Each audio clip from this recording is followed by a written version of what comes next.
About Maura Murray. The UMass college student hasn't been seen since Monday night when she crashed her 96 black Saturn on Route 12 in Woodsville. Police arrived to find the car, but no sign of her. The untold story of Maura Murray. On a mission to find his missing daughter Maura, Fred Murray went to Concord to see Governor Lynch. It was February 9th, 2004. 21-year-old UMass Amherst nursing student Maura Murray of Hanson crashed her car on Route 112 in Haverhill, New Hampshire, suffering minor injuries. By the time police arrived on scene, her car was still there, but Maura had vanished. I do believe the case is solvable.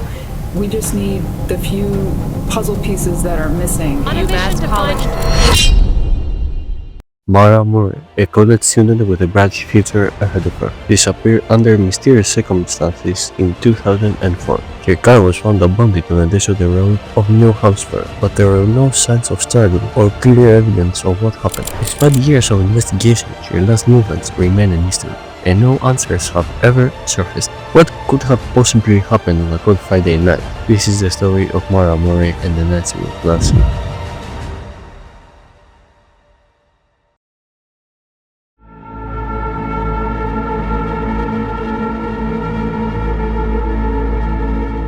But Maura Murray was a 21-year-old nursing student at the University of Massachusetts Amherst. Described by those who knew her as bright, athletic, and driven, Maura had the promising future ahead of her.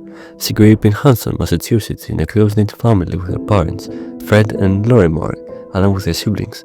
Maura seemed to be the fourth of 5 children and had a particularly strong bond with her father, who played a significant role in her life. Maura was a dedicated athlete. She was very good at track and field during high school, and was even recruited by the U.S. Military Academy at West Point, where she attended briefly before transferring to UMass Amherst to pursue a degree in nursing.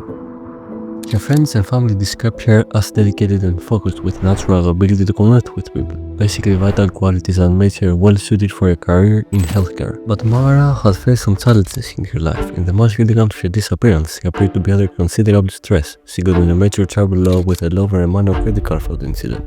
As it seems, she faced challenges with her demanding academic workload and even had experienced turmoil in her personal relationships. But despite these setbacks, there were no clear signs that Maura intended to walk away from her life. February 2004, Maura seemed to be preparing for something, yet what that was still appears to be unclear. She withdrew cash from her bank account, later emailed her professors about an alleged family emergency, and packed her belongings into boxes, leaving her alone in an unusually dated state. Just days later, she disappeared without a single trace, leaving behind one of the most disturbing mysteries of our time.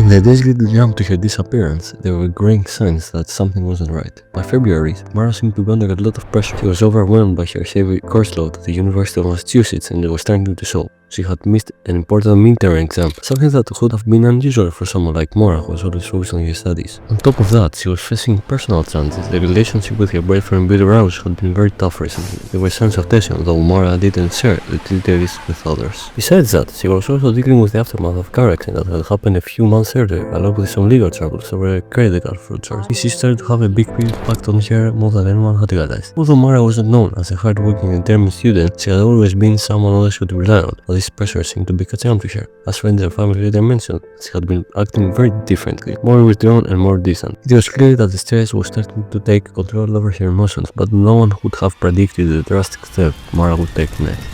By the night of February 9, Maura made a few decisions that led to her going missing. At around 1 p.m. that day, she met with her academic advisor, and according to some reports, she started talking about taking some time off from school to deal with personal matters. However, this decision wasn't formally made, and Maura returned to her dorm afterward, where things began to take a strange turn. What seemed to be a simple series of events soon began to take a more serious tone. February 5th, Maura's father, Fred Murray, had spoken with his daughter over the phone, and she sounded upset, but didn't mention any major issues. This was the last time Fred heard from Maura, and it seemed like she was quite sterling but kept much of it to herself. Later that evening, Maura made another unusual move. She withdrew a large sum of cash from her bank account, much more than what would be typical for someone planning to take some time off. She also stopped at a local liquor store and purchased a box of wine, which she had placed in her car before leaving. These actions, particularly the withdrawal of money and purchase of alcohol, raised questions about Maura's intentions, whether she was preparing to leave for good or trying to escape from something overwhelming in her life.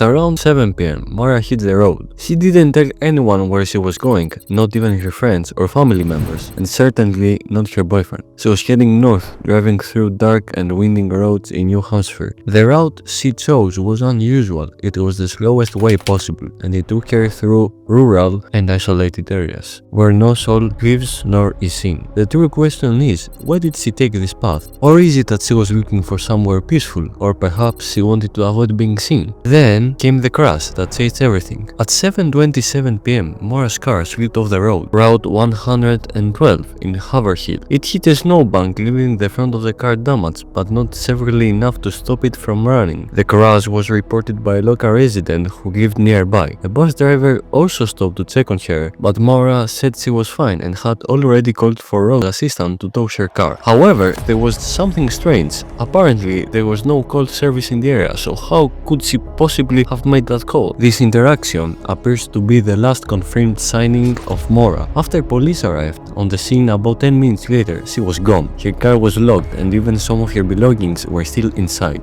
including the alcohol she had purchased, along with her gloves and a book. However, her phone and wallet were missing. Even to this day, it's still unclear what could have truly happened in those crucial minutes after the crash. Perhaps she ran into the woods to avoid being found, maybe someone picked her up, or maybe she was taken against her will.